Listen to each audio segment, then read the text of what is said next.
How's it going? PiperDoug back again, and yes, wearing a toque because it's blinking cold. Yeah, combine's in. Yeah, look, there's the snow. Yeah, gotta bring it in because it's supposed to get colder and colder. Yeah, got as far in as we can get it before the header gets to the door frame. So we're in the big shed.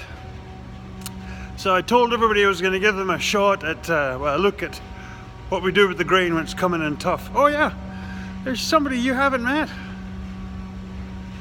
This guy, yeah, that's our sprayer. Picked it up a couple of years ago. We decided to go with the front mount boom on this. Makes a world of difference. I actually haven't personally used it yet. My brother won't let me on it. He loves it. That's his chosen weapon.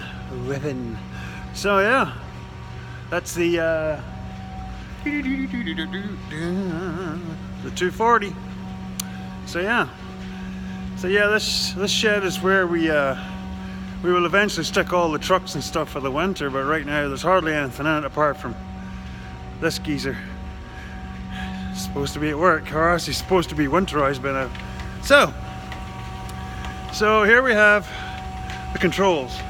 So this doodad here controls the speed that the grain comes out of the dryer and up into the dry bins. This is the control panel, and that's all of all the doodads, all the wizardry and stuff. It's very loud out here. So here's the dryer. So, electrical panel with all the breakers and all the stuff in there, and then this controls the blower system. And if anyone's ever watched the Minnesotan millennial farmer, he has the same conveyor system as what I do. So, as you can see, the grain goes in. Well, actually, I'll show you this way. So we put it in that bin, and then up the auger to there, and then it works its way down through here in sheets. All comes down in a level, and we set that speed on how much moisture we want to take off.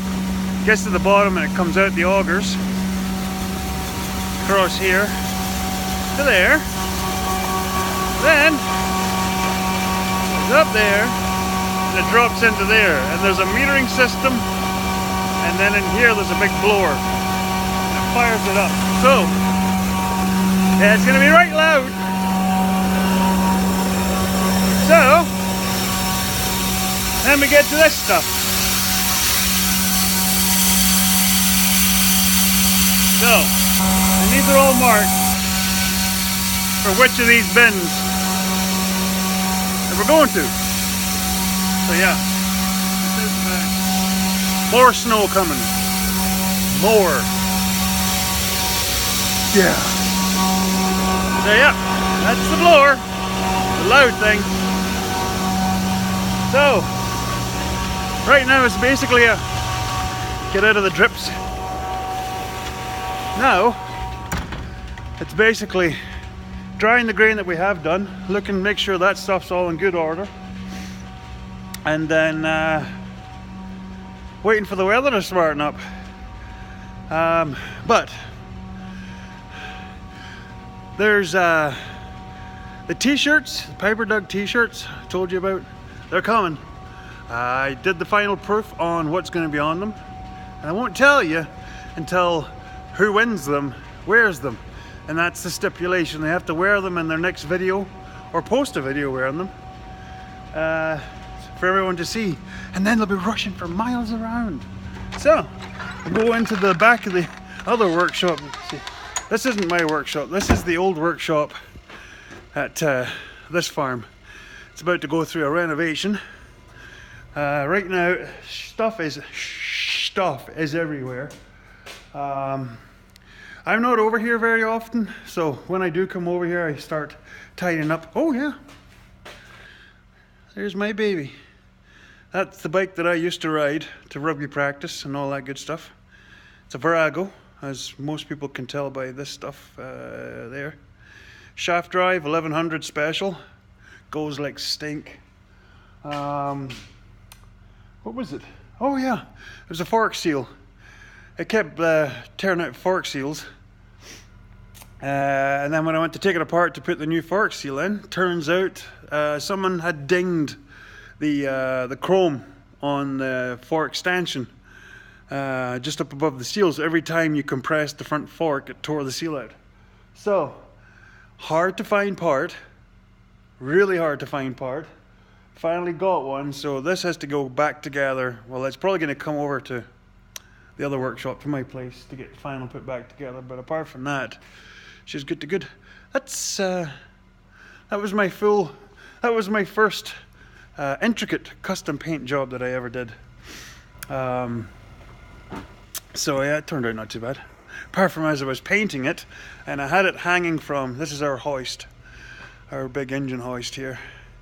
I had it hanging from here, and as I was putting the last coat of clear lacquer on, it fell off the hook. No. As you can imagine, it took a lot of masking to do this. This is a scallop paint job, it's called. Oh yeah, this is how we get our oil in. We get oil in big totes.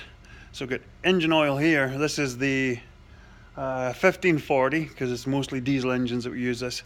And then that's hydraulic oil. So don't pay attention to this. This is all getting torn out because we're going to be tearing this part down and turning the other shed. I think I talked to you guys about this. I turned the other shed into a workshop. And actually, revelations. The plan is that whole shed, we're going to pick it up and put it up on these big styrofoam blocks where you pour concrete inside them. So yeah, that's going to be a big job, but it'll be a hell of a workshop when it's done. Anyway, so this is where we keep all our samples from all the bins, because then we have to send samples away to the grain elevators and the grain buyers. So yeah, they'll be getting sent off in little Ziploc bags, and so what I'm going to show you is this. This is the moisture meter. Yeah, see the boards there. This is the moisture meter. So we measure, where's my finger? We measure out the grain, and we drop it in there, and then we run the calibrations. Meanwhile, over here, there's the book. Meanwhile, we put a thermometer. Shameless plug for Cargill. Put the thermometer in there because you have to test the temperature to go with the moisture meter reading. So yeah, so drum roll please. The very first ever PiperDoug T-shirt winner. Like I said, you might have to wait just a little while until you get the T-shirt, because like I said, they're just final proof today. But I couldn't hold in my excitement. So I will be announcing a couple of more winners, but the first one is, if you can see that, yay, yay, Poppy. That story, that was freaky. That was a freaky story, and that's what I wanted. I wanted freaky story. So next video, I will announce the next winner of the PiperDoug limited edition T-shirt.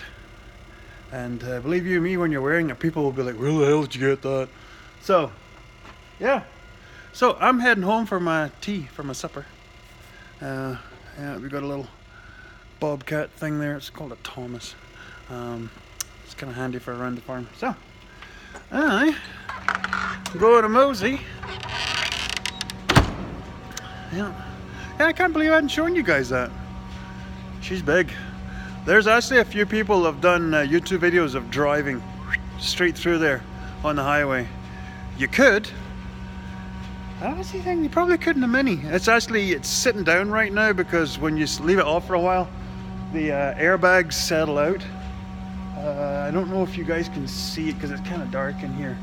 But there's big rams up in here, and they kind of settle out when you leave it for a while. As soon as you turn it on, back up it goes.